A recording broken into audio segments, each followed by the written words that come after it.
Medali yang dipungut oleh seseorang yang menjatuhkannya seperti itu sama sekali tidak mulia. Ayo sobat, keberuntungan adalah kesempatan dan persiapan. Kalau tidak jago, bagaimana bisa masuk 4 besar? Bangga sekali dengan Indonesia. Selain itu, orang tidak berbuat curang atau bermain kotor. Mereka mengikuti aturan dan menikmatinya. Apa yang dipilih? Satu orang bertaruh pada 4 besar dan bahkan belum memperebutkan tempat ketiga. Lalu orang lainnya menyerah, menyebutnya keberuntungan boleh saja. Tapi, menyebutnya seperti dirimu berarti kalah.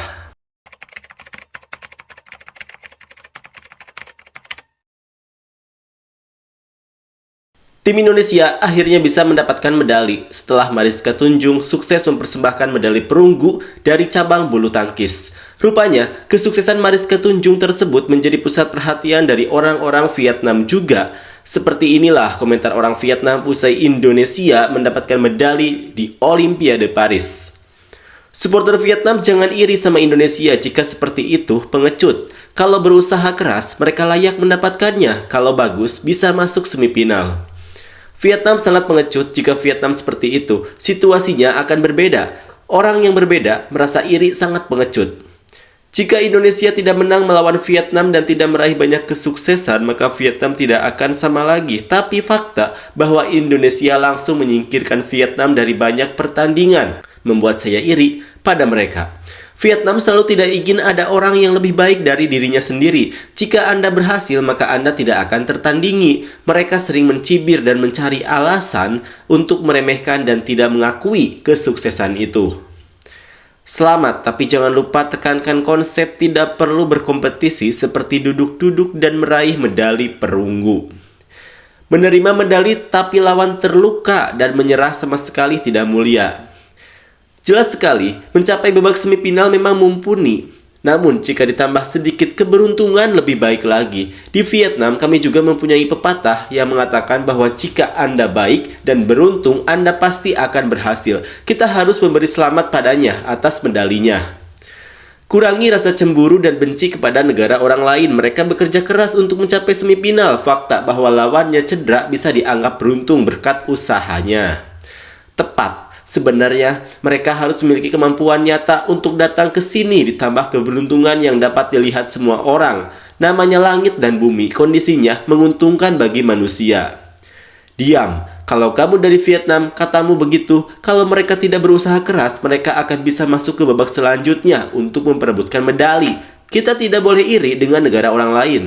Kakak Sigim masih belum punya medali. Vietnam tidak banyak berinvestasi dalam olahraga kecuali sepak bola pria. Setiap negara kurang lebih memiliki satu olahraga kuat di Olimpiade. Harus menggabungkan 11 wilayah untuk membawa kehormatan bagi negara Tenggara. Thailand setidaknya memiliki medali perak untuk mencapai final bulu tangkis tunggal putra juga. Jangan minta medali ke Vietnam saat atlet masih lapar. Apakah keberuntungan adalah bagian dari permainan? Selamat kepada gadis yang menjadi juara untuk Asia Tenggara. Tahun ini bulu tangkis Indonesia sedikit melemah dibandingkan tahun-tahun sebelumnya. Jangan bilang kalau tidak bertanding mereka akan mencapai semifinal dengan membawa medali. Lalu apa gunanya lawan menyerah? Vietnam sudah lama menantikannya, namun cuacanya tidak mendukung. Cobalah yang terbaik dalam olahraga. Menangislah sepenuh hati atas usaha Anda. Tahun ini Indonesia semakin kuat.